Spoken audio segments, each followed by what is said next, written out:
Hey, Michael. Hey, how's it going? Great. How are you? I'm good. Looks like we've got 10 people in the room already. They're eager Well, to hear what we have to say. I know it's so nerve-wracking seeing the little number. Oh, here we go. The next to the little I. Yeah.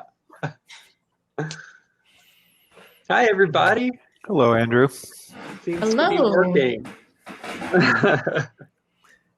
Yeah, I was just telling Michael we've got 10 people watching us already. And we asked the question of attendees which breakout session they plan to attend. And it looks like 42 people said they were planning to attend ours. So we should have a pretty good group. Okay. Great. I have a feeling there'll be a lot of browsing, like switching back and forth between the. We'll hope to keep people's interest here. Yeah. That's right. So hey, Brandon, are you good with those two slides in there at the end? Okay. I'm great. There's a bit of a delay, but it should be fine. Okay.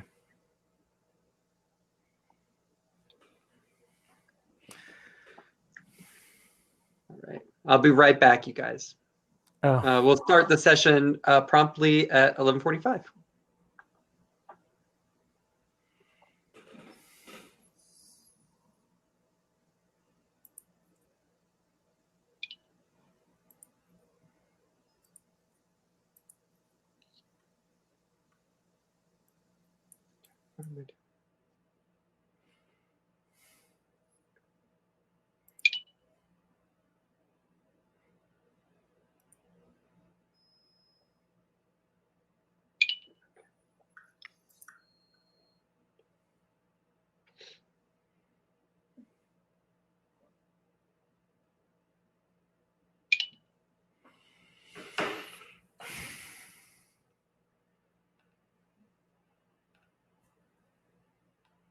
When you get a chance, can you send me the pictures that you used in the presentation? I would love to have them. Yeah, like you just want to see the slides, or you want the actual pictures? I see the slides. I'm wondering just like I want to like use some of the pictures later, so I just was hoping for the actual pictures. Oh yeah, sure. I mean, I'll send you the slide deck. I mean, I just took them off of Dream's website. Oh, you mean not the Dream pictures, but the class. I see what you're saying. Yeah. I can send all of those to you.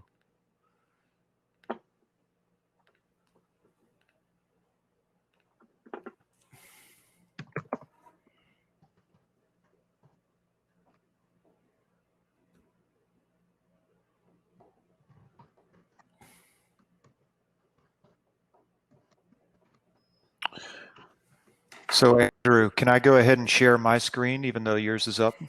Yeah, I think that's fine. I'm just reminding people to post their questions in the session chat. And I think we are just a couple of seconds away from starting.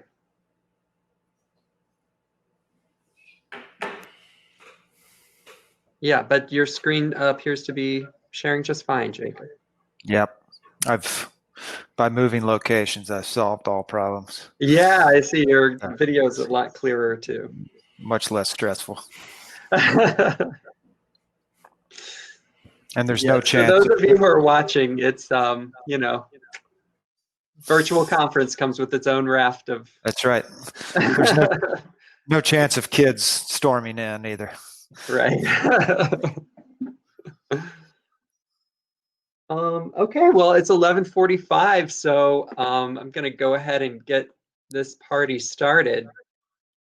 So welcome, everybody. I'm Andrew White with Park Pride. I will be working behind the scenes today to keep things running smoothly. And before we begin, a quick tutorial to help you find your way around and participate in the discussion. So this graphic, the one that says Screen Anatomy, represents your screen and the Hopin platform. It may look different if you're on a mobile device. For example, the icons that are shown here on the right may appear at the bottom of your screen instead. So during the session, if you like to enlarge one speaker in particular, or if you want the presentation slides to be bigger, you just have to double click on the frame you wish to enlarge. And you can try this now by double clicking on my presentation. At the end of the presentation, you can double click again on the large frame to reduce its size. For now, take a look at the right side of your screen. This is where you will find your session navigation tools, including a show hide icon, which will allow you to open and close the chat window, your profile image, a messages indicator, a notifications indicator, the important chat tool, polls, which we won't be using in this session, and people, which is a list of all the conference attendees, not just those in this session. Also, at the top of your screen, you'll see a progress bar indicating the time that's left. It's for the whole conference, not just this session. So I would like for you guys to pay particular attention to this little icon. This will allow you to open and close the chat window. So click this icon to reveal the chat area. Make sure the blue bar is above the word chat and that you have session selected in white just below it. This will keep your chat questions and comments within this session only. If you have event selected, your chat will be sent conference-wide. Type your question in the box at the bottom and hit send. Finally, on the left side of your screen are your navigation icons. We are now in a session. After the session, you may want to return to the main stage to see the final keynote. If so, you just click on the camera icon. Or you could also go to the networking area, be on the lookout for people in iHeart Park t-shirts to win prizes, or head to the expo booths by clicking this button. Our help desk is also in the expo area. To return to the reception area at any time, just click the home-shaped icon. If you get stuck, start by clicking this home button to get to the reception area, and then you can re-enter a session or visit any other area of the conference. So with that, I'll be monitoring the chat. So if you need assistance or have a question, please type it in the chat. And now I will introduce our panelists. First of all, Jacob Lange. He is a principal at Starr Whitehouse Landscape Architects and Planners, a graduate of the University of Georgia. Jacob relocated from New York City to Atlanta in 2017 to open Starr Whitehouse's first branch office. His work focuses on parks, multifamily housing, and green infrastructure design. Under his leadership, Starr Whitehouse won 2 of Atlanta's Green Infrastructure Design Challenge projects and currently leads the design of a new riverfront park for the city of Roswell. Dr. Nataki Osborne-Jelks is a seasoned environmental health professional, educator, and nationally recognized leader in engaging urban communities and youth of color in environmental stewardship. She is an assistant professor in the Environmental and Health Sciences program at Spelman College, a co-founder and board chair of the West Atlanta Watershed Alliance, and founding co-chair of the Proctor Creek Stewardship Council. Welcome to you both. That's the Atlanta side of things. Now I'll move to the New York side of things. So Michael Haggerty, he is a senior associate and director of urban design and planning for Starr Whitehouse. Michael is a planner and designer focusing on parks, waterfronts, housing, and physical and social resilience.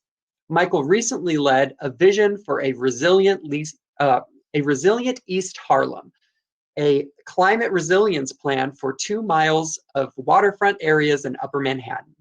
As a part of this project, he developed and continues to direct the Climate Resilience Leadership Lab in partnership with Dream Charter School. And that brings me to Brandon. Brandon Taylor is an academic dean at Dream Charter School and a program director for One Goal. He has taught 6th, 10th, 11th, and 12th grades, served as a history curriculum chair and summer school director, and is a National Academy of Advanced Teacher Education Teacher Fellow.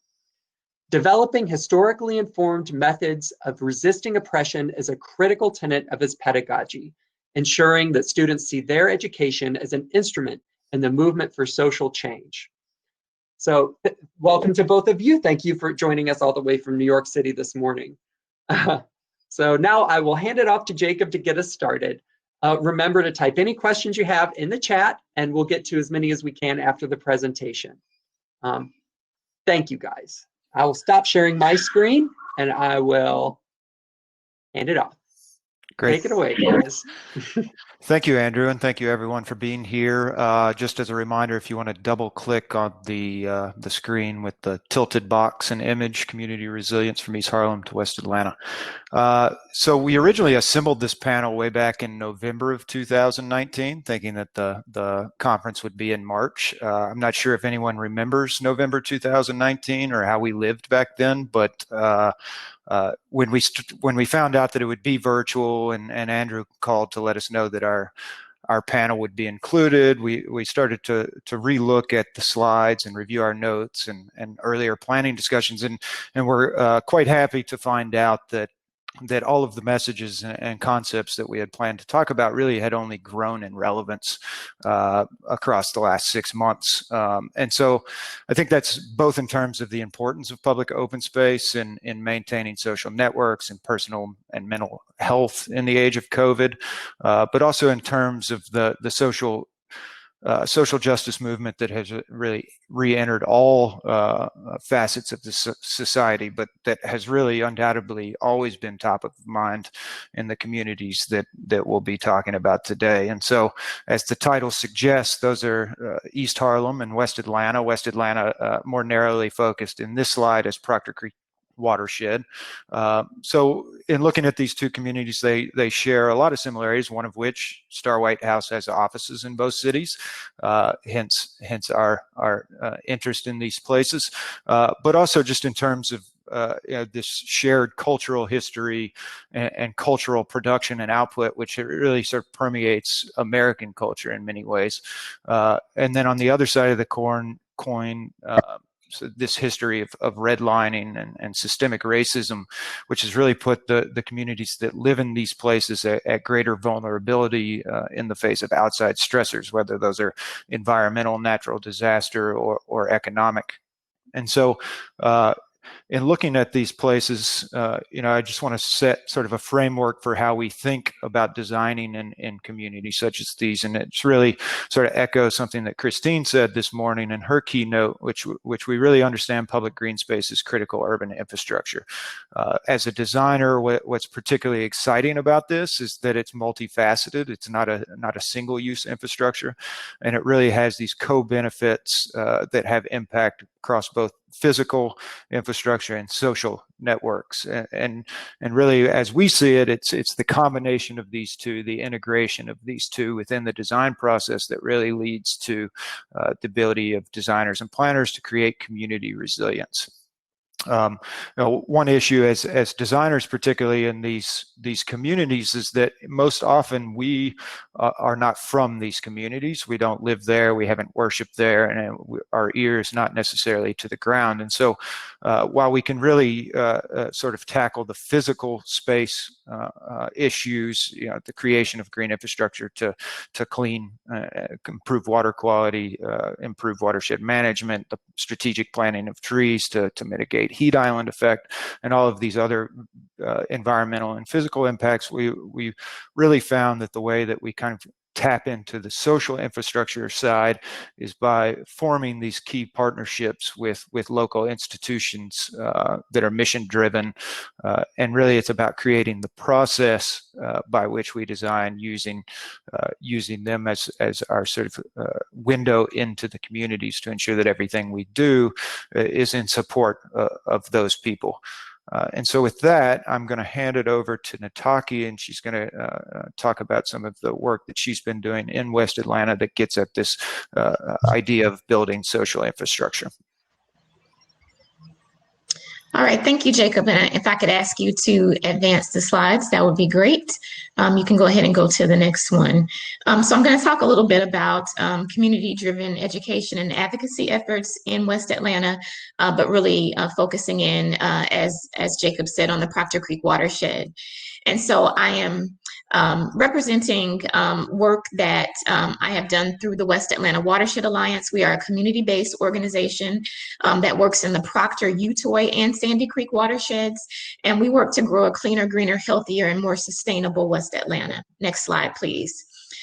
This next slide should just show just a small picture of our 3 watersheds. And as you can see from this slide, they are contiguous. We decided to focus on these 3 areas because there were similar challenges with respect to water infrastructure, specifically sewage infrastructure, the combined sewer overflow system. These areas also have some similar challenges in terms of stormwater challenges.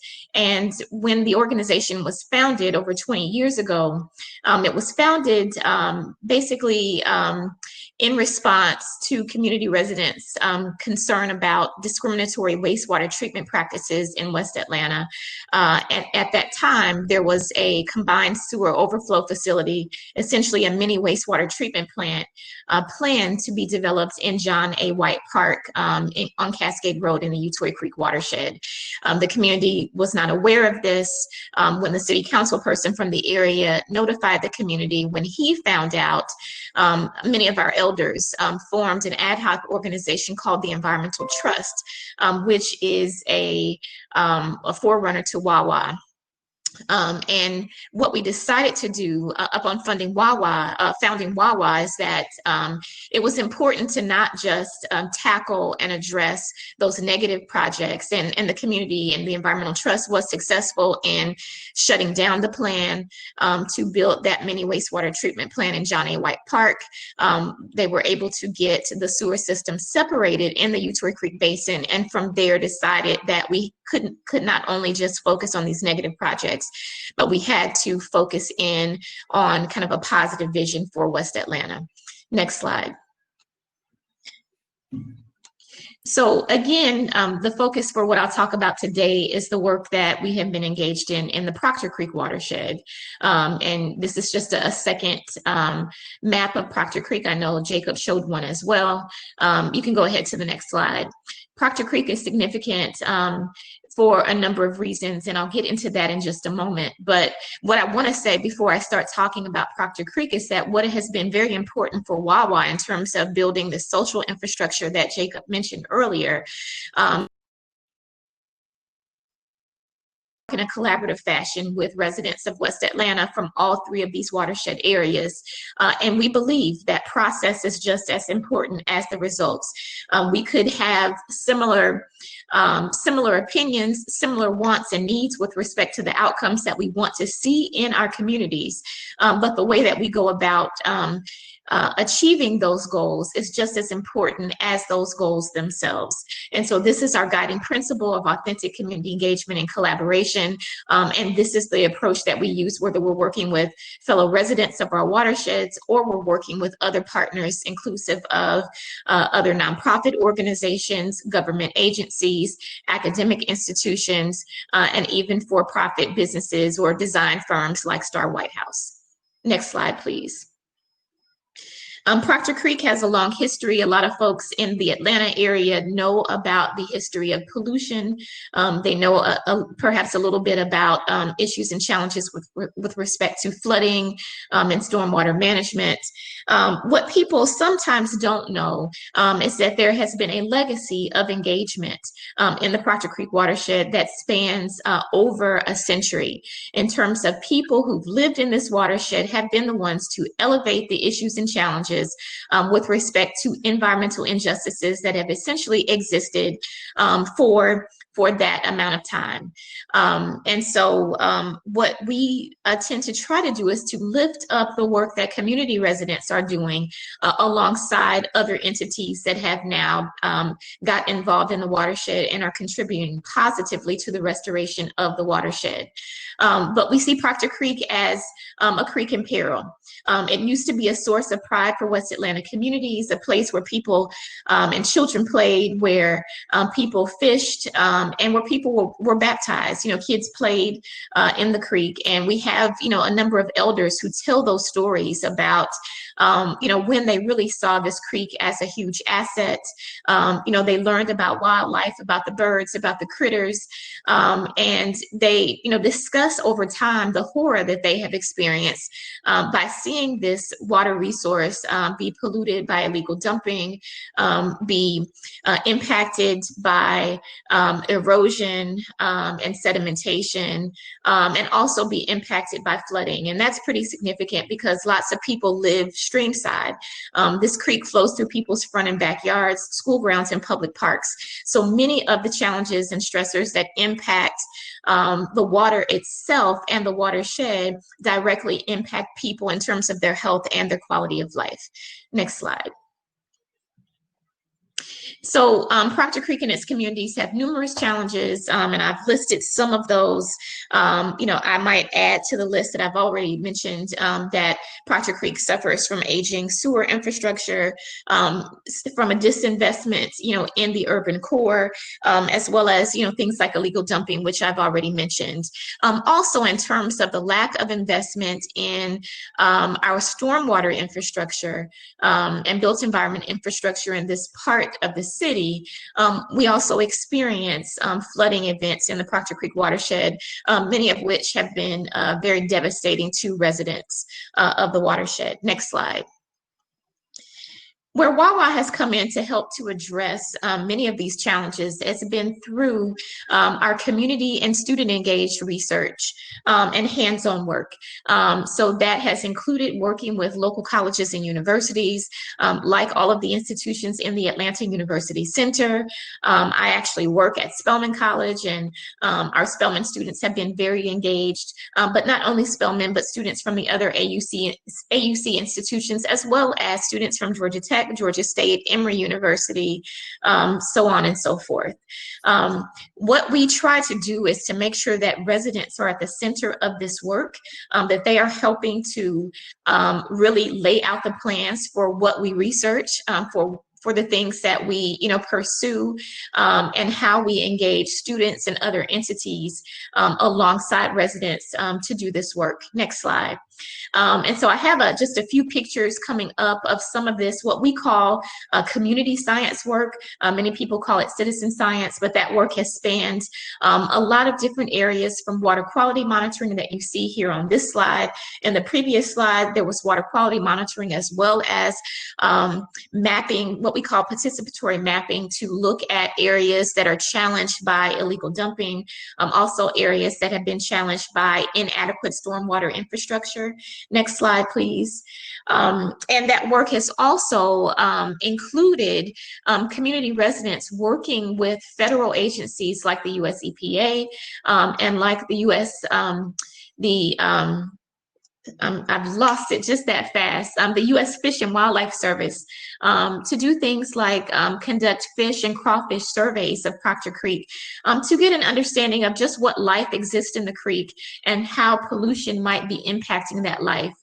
Here you see a student from UGA in the orange and blue, and one of our Proctor Creek stewards, Juanita Wallace, looking in the stream to try to understand the extent of the biological integrity, and to understand what type of fish and other life are in Proctor Creek.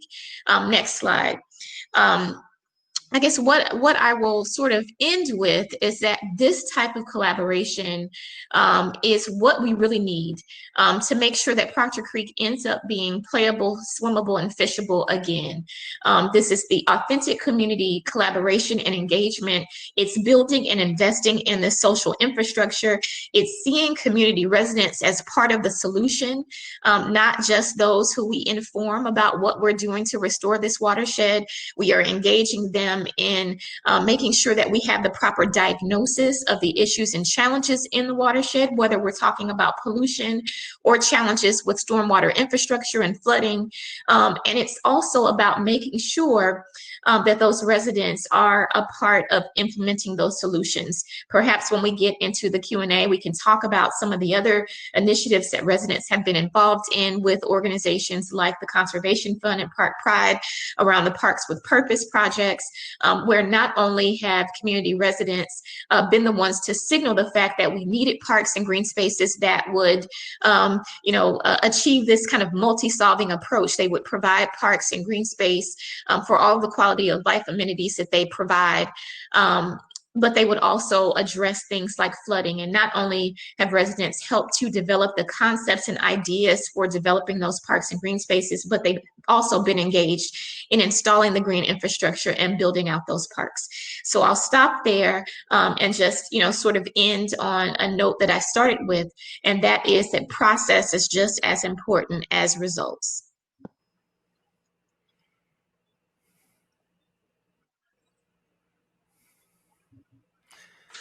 Hey, thank you for that, Nataki. And it's really great to see everybody today. And thank you for coming to our session and this opportunity to share some stories from our work on climate resilience and green infrastructure in New York City. Next slide, please.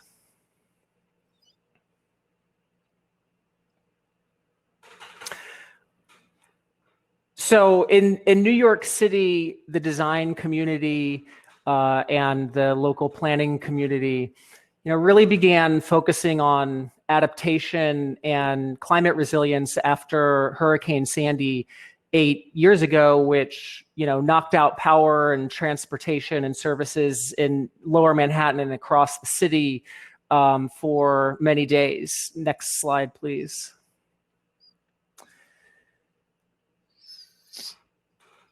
There's a little bit of a lag, which is why I'm pausing. While most of the time we think of climate resilience in terms of physical infrastructure, we worked with Bjarke Ingels' group in Rebuild by Design after Hurricane Sandy to develop this master plan for Lower Manhattan called the Big U, which is a system of levees and barriers to keep water out. And so this is an example of physical infrastructure. Next slide, please.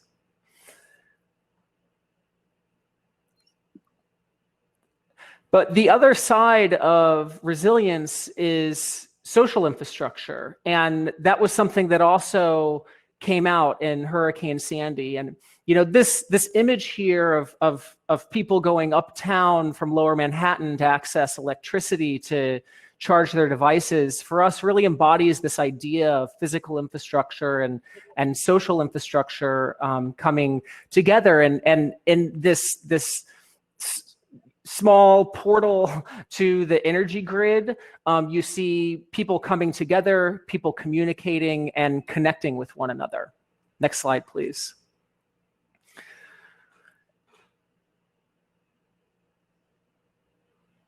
So a neighborhood that you probably didn't hear a whole lot about after Sandy was East Harlem, which is located in Upper Manhattan. So on the left of this image, you see Central Park, and on the right, the Harlem River. East Harlem is in a low-lying area. It's exposed to coastal flooding, but the flooding here was more ankle deep. It wasn't as catastrophic. But nevertheless, following Sandy, the city sponsored a plan that we led to develop a climate resiliency framework for this area. Next slide, please. So as we formed our team and took on this challenge, we were thinking a lot about the work of Eric Kleinenberg, who was a collaborator on the project, and how he talks about social infrastructure. And I think, for most of us, this isn't such a hard concept to grasp anymore. If your daycare closed, if your branch library closed, if your gym closed, I think we know now what it means to feel isolated when social infrastructure is degraded, and how neglecting social infrastructure can give a sense of having to fend for ourselves. Next slide, please.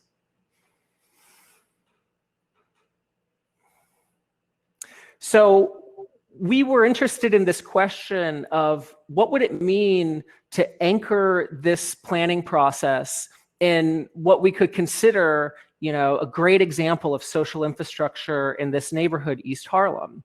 What would it mean to, through this process, work with an institution to integrate climate resilience into the mission of a school?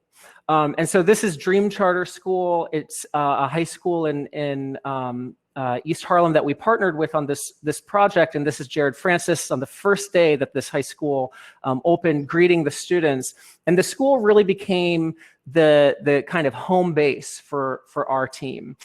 This school works on a principle of having very close relationships and supportive relationships with the families of students, close relationships with local institutions, as well as the government.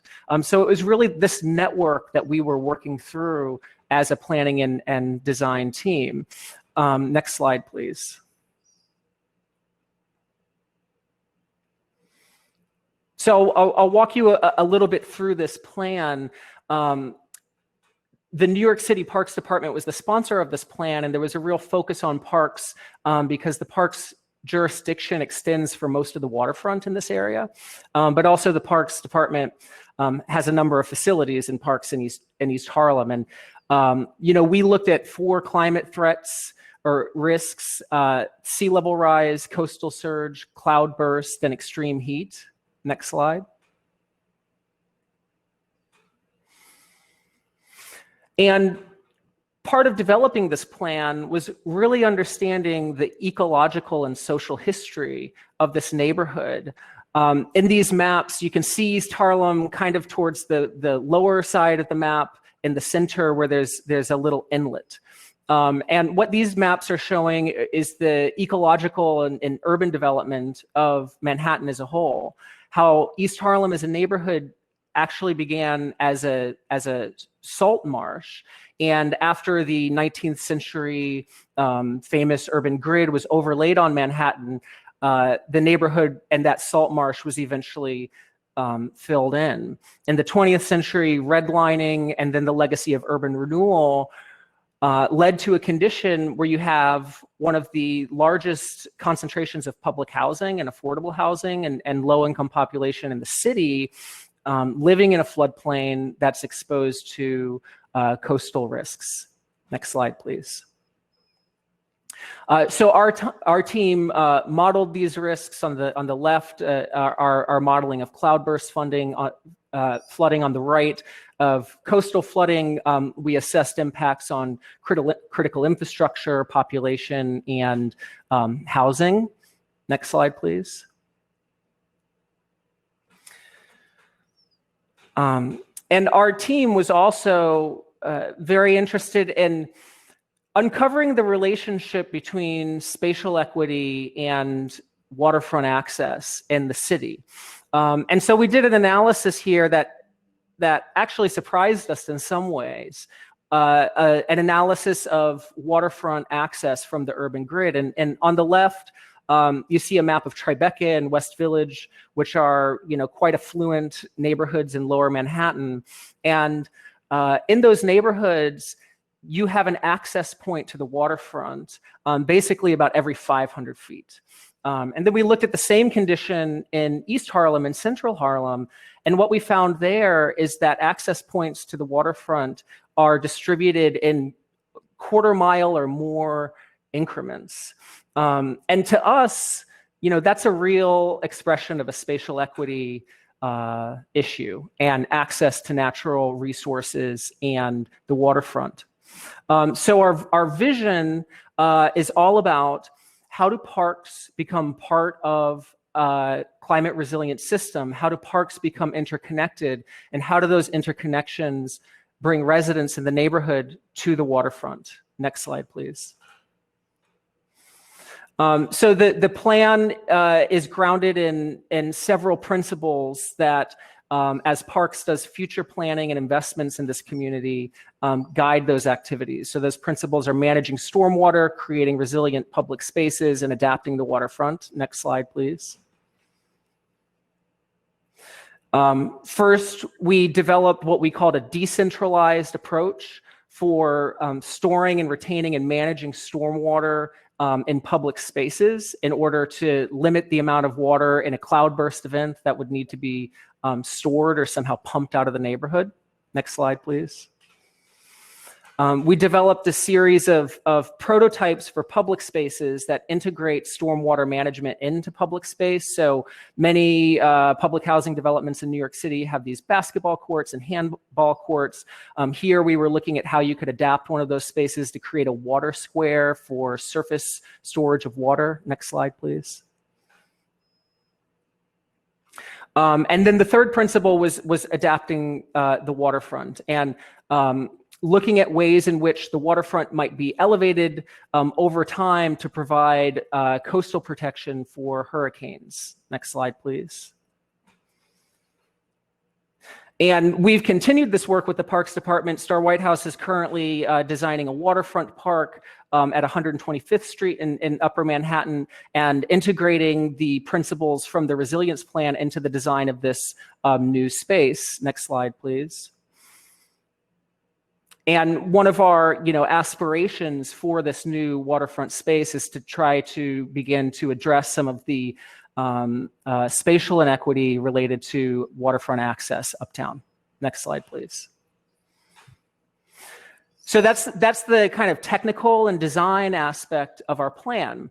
But at the same time, we developed a process through DREAM for involving young people in a very meaningful and active way in this planning process. And so one of those, one aspect of that process was a course that we taught about climate resilience to students at DREAM. And so this is Lindsay Woodson, who we worked with in the first day of this curriculum. Next slide, please. The curriculum, it's taught by designers and planners from our team, and it covers really the whole spectrum from design to social considerations for climate resilience. So the students learn about the neighborhood, the ecological history. They work with a sociologist to think about demographics and population and risk. And then as landscape architects and designers, we work with the students to design green infrastructure and think about the transformation of public space. Next slide, please. In the class, we designed very experiential and hands-on activities for students to understand what's going on in their neighborhood and strengthen their observational skills, but also engage in the kinds of tools that planners and designers use. So here you see students doing a mapping exercise, making a model of green infrastructure. In the lower right, they were creating an emergency plan for the neighborhood. Next slide, please. And the students also had a role in the public outreach for this vision planning process. The students in many ways became the trusted ears for the community and for institutions and nonprofits that were involved in this process. So they spoke at our advisory committee meetings. These students in the upper right were speaking in front of hundreds of members of the public at a community forum. And their involvement in this process then led to further action from the students. On the upper right, the student in the white shirt, Aaliyah, he actually spent the summer after this plan working for the Manhattan Borough President and speaking to community boards around the city about resilience. And so this process really led to real opportunities for students to engage in the civic process. Next slide, please. And then following the course, our team worked to support the students to take pilot actions in the neighborhood and start to show what resilience might look like. On the right of this image, you can see where the DREAM School is located. It's actually part of a public housing development called the Washington Houses. And, we really love this place because it really embodies social infrastructure. There's an art center, there's a senior center, community gardens, the school, playgrounds. And so we wanted to know, how can students add a layer of social infrastructure to this place? Next slide, please. So students worked with the Tenants Association of this development. And the first thing, we asked was, well, what are your questions? What are your needs for climate resilience? And the first thing the group came up with was emergency preparedness. They felt people in the community needed to know what to do in a disaster. Next slide, please. So the students conducted a survey of residents to find out emergency needs, and then we worked together to create this guide to emergency preparedness that is specifically about this community, and we distributed these to 500 families in the development. Next slide, please. And the second and ongoing action that the students are taking is the creation of green infrastructure in this neighborhood. And so our team, again, supported the students to do everything that landscape architects do. We evaluated sites, we did percolation tests, we did soil tests, we did a planting plan, and together designed a way to improve the social space with green infrastructure at the Washington Houses. Next slide, please. And then we came together last summer to construct it together. And I have to say, it's such an exciting day. And sometimes as a designer, you take for granted, that we're putting things into the ground and that we're getting our hands dirty and working with living things. But in reality, none of these students had ever done anything like this before. And so the energy and the focus of this day was something that was really inspiring. Next slide, please. And then, as I said, this project adds this layer of green infrastructure and this layer of social infrastructure by improving an existing public space. Next slide, please. And the next one. Thank you.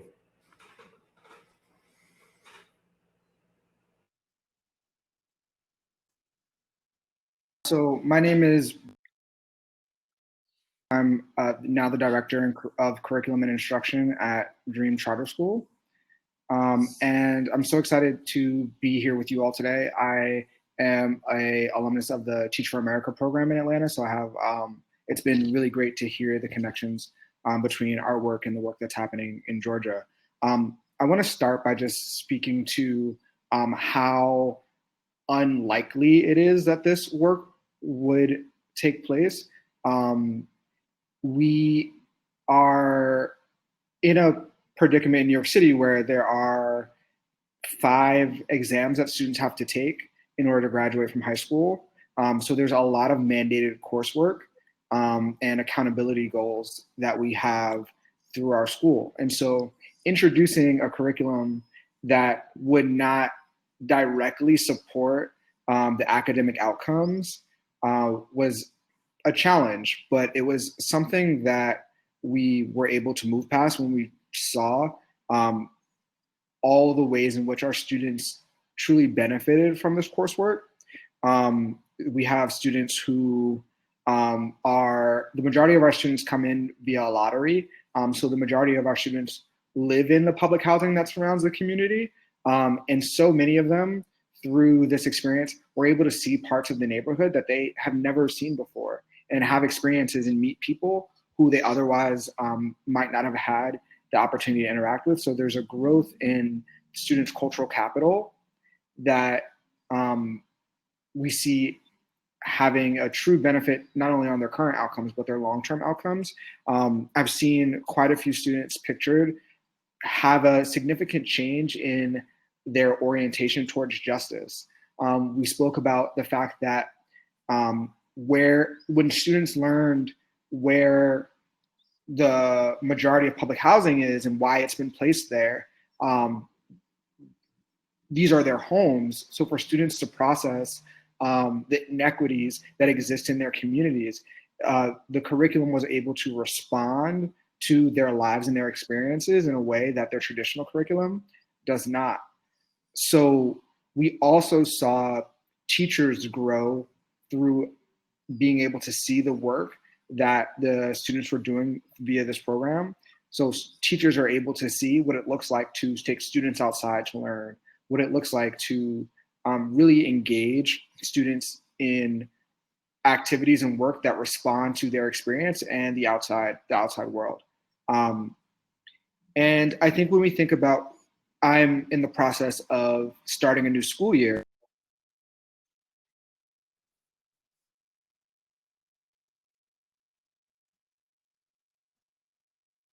Think about where schools need to go in the future in our society, where it's going to become harder, and it is incredibly challenging right now, trying to figure out what it looks like to have school in person. Having school and learning experiences in green space allows for students and the community to come together and engage in learning that supports their growth and development, and also their appreciation of the outside world and parks. So just seeing the benefit that this has had on students who might not have seen the connection between their coursework and their day-to-day lives, this programming met that need in ways that I'm just very excited to talk about and share with you all. Great. Thanks, Brandon. So I'm going to pick it up and bring us back to Atlanta here for hopefully about 5 minutes. We'll open it up to audience questions and have a bit of a panel discussion.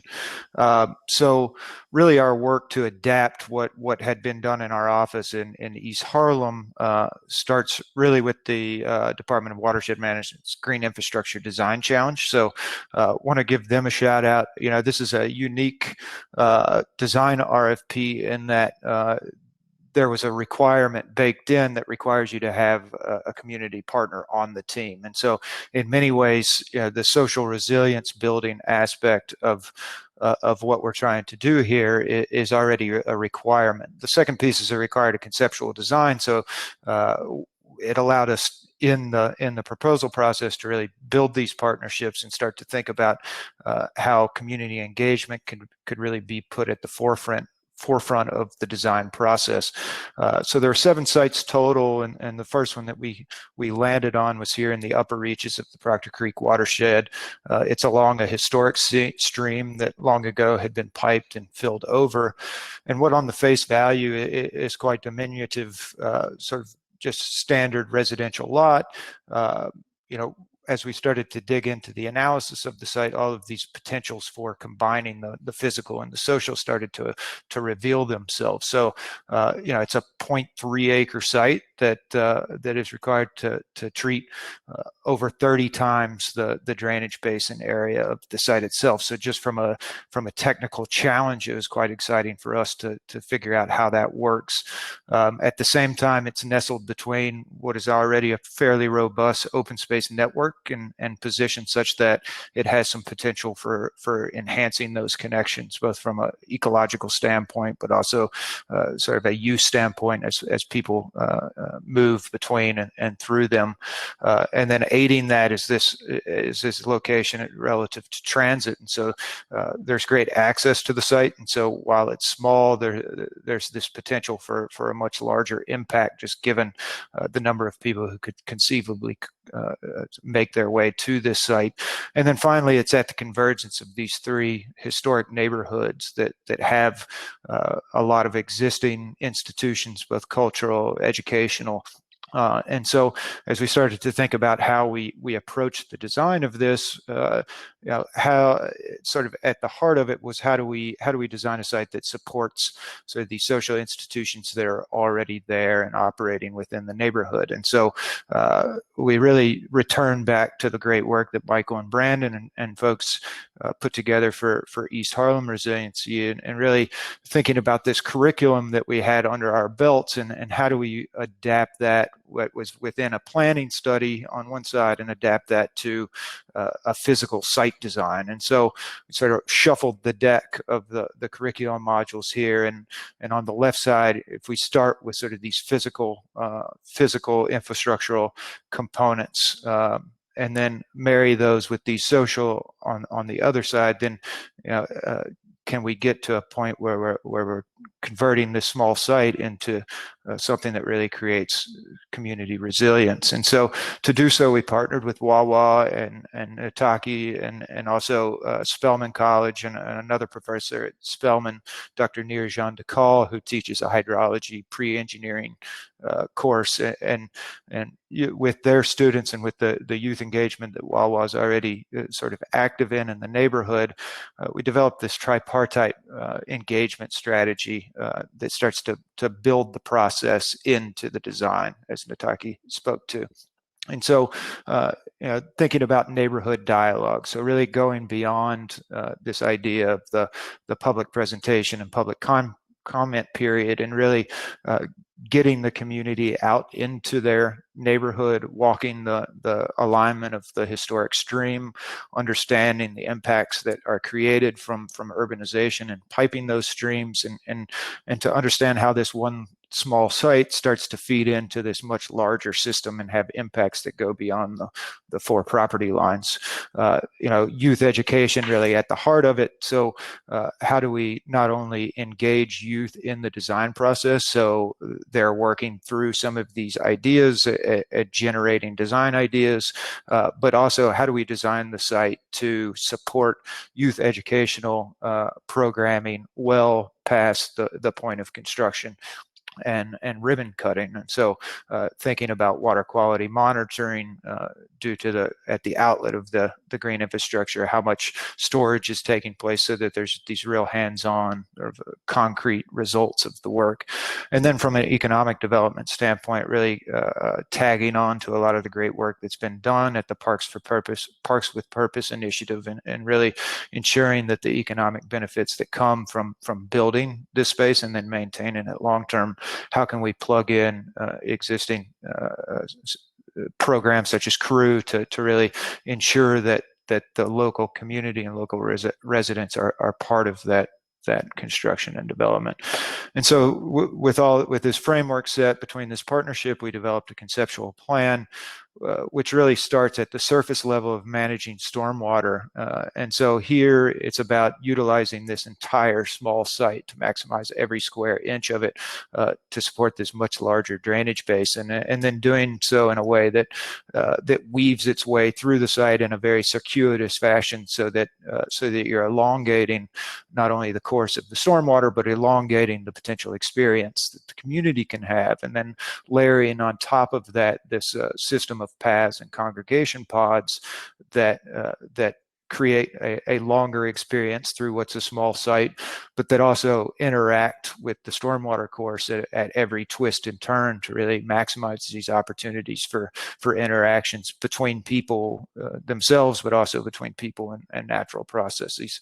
And then finally, how do we sort of create habitat by introducing native plants to not only create beauty to enhance the social experience, but also to sort of expand the agency of the site to the larger open space network beyond. And so through this sort of multifaceted approach, what we hope to achieve here is really much larger impacts than the site design itself and this particular site.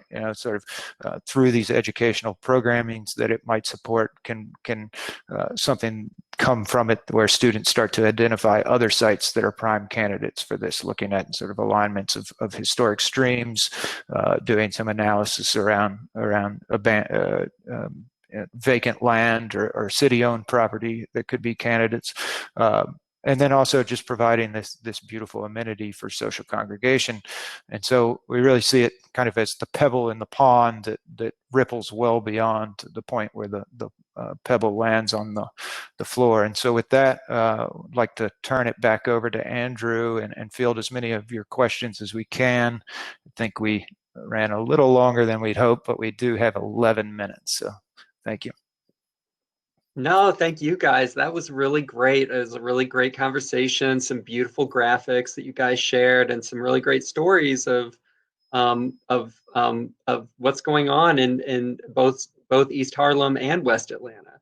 So and it seems like the audience here is pretty engaged in what you guys are saying. We got a whole bunch of questions. So I'll just get right into it, shall we? You know, there seems to be a few questions from Karina and Kelly for Nataki, just asking you to speak more about Wawa's community-led efforts, specifically about illegal dumping, and also speaking more about the implementation of green infrastructure, specifically regarding your methods of acquiring resources and engaging the community around building this infrastructure. So just looking for some more detail maybe about some specifics of the things you were talking about. All right, that was a lot. Let me try to keep it short. I think I did see the question about the illegal dumping and participatory mapping. So one of the initiatives that we've been engaged in, and I talked about our kind of community science initiatives, and they're broad. So they're everything from water quality monitoring to working with residents. We actually, this is where some of our partnerships come in with academic institutions. We work with students from Georgia State University to design a Proctor Creek sort of citizen science or community science app.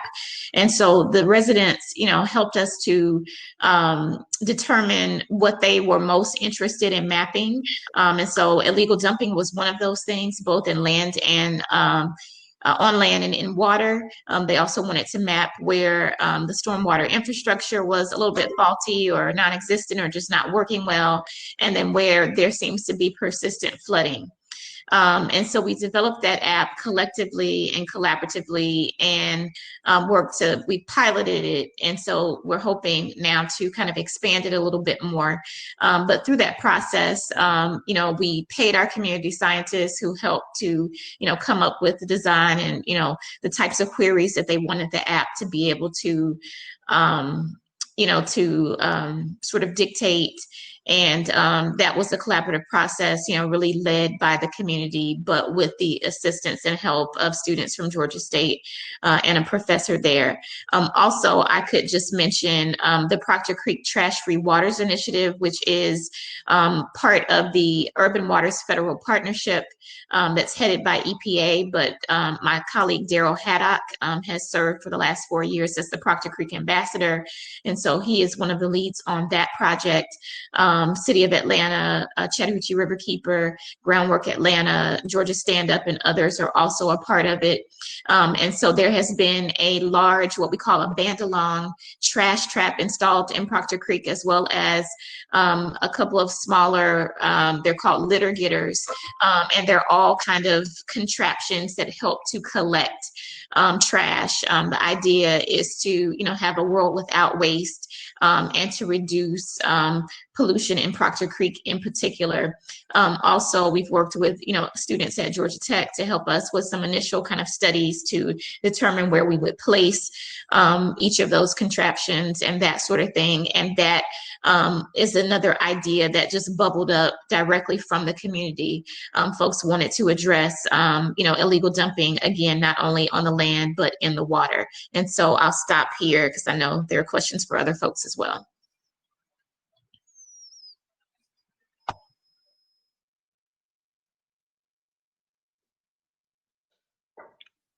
Andrew, I'm not hearing you. Yes, well, my dog started barking, so I muted myself. But what I was saying is, if you haven't seen one of those contraptions that Nataki was describing, and you live in Atlanta and you'd like to see one, there's one over in Grove Park. You can peer over the edge and see one. They really work. It's pretty cool to see. So moving now to New York. We got a question from David Haskell, actually, and he had a question about how FDR Drive is seen by community members in East Harlem today. Back when Robert Moses pushed it through in the 1930s and 40s, there was considerable opposition. What are some of the ways that you guys are mitigating its impact today? Yeah, well, thank you for your question, and also shout out to David for your amazing keynote before the session. Loved that. Just to give everybody some context, that FDR Drive it's like 4-lane at grade highway that runs along the east side of Manhattan, really from lower Manhattan to upper Manhattan. And, it's a real physical barrier between all of the neighborhoods on the east side and the East River and the Harlem River. And, I think that in terms of the neighborhood, that highway has really alienated communities for decades from the river. There are some dedicated users of the Harlem River waterfront. There's this really interesting community of fishers that go out there, and there are like bait and tackle shops in East Harlem that service them. Some people go out there for fitness, but there's also discontinuity along the waterfront. For example, the Manhattan Waterfront Greenway has a big gap in it, in that area. And so, I would say that the attitude towards the FDR, it's really about, not being connected physically or visually or mentally.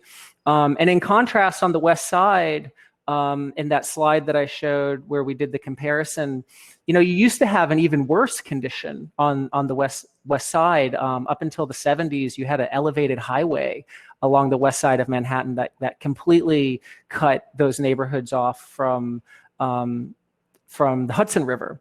And, what happened there is it actually failed. It collapsed. And the city at the time, decided to do something really interesting and really reimagine the infrastructure and just not build it back. And, over time, they restored the arterial connection, the road, but they transformed it into an urban boulevard that's, got a lot of landscape, pedestrian and bicycle lanes and all of those crossings that I talked about. And so that's the really tricky thing about a lot of this resilience planning is, once you start to plan for resilience, you start to touch on all kinds of different infrastructure. Right. And to create these kinds of transformative projects, it requires a lot of reimagination of how things work and the status quo. And and so to connect to the river, we're going to need to rethink the FDR in some way. Yeah. I did want to get to Brandon too. A couple of questions for you about the curriculum. Tatiana wants to know if your lesson plans are published anywhere, and specifically the one about GI, green infrastructure. So yeah, can you talk a little bit more about the lessons specifically and where people might take the inspiration they've gotten from you today and how to take the next step? Oh, you might be muted there, Brandon. Yeah, I think when it comes to the specific lessons, I think Michael might better speak to that. But I do think that what it's important to speak to is the relationship and the conversations and the that existed between Starr Whitehouse and the school. We did a lot of work around thinking about how to integrate the curriculum into so there were different models. We had like a model where the curriculum was offered after school and a model where the curriculum was offered within the context of one of our courses. And I think thinking about those two different models, I don't think one was more effective than the other, but I do think that as schools or organizations thinking about integrating it, really need to think about what model works best for their students and what model is possible. Because I think that the students benefited from both. But I think there was more teacher engagement and growth through embedding it within the course. Great, thank you so much. I do want to maybe just time for just one last one very quickly because we're at time, but I didn't want to ignore the question about gentrification because that's something that's happening in both Harlem and West Atlanta. So just some brief thoughts on what can be done to stop that or to mitigate its negative effects.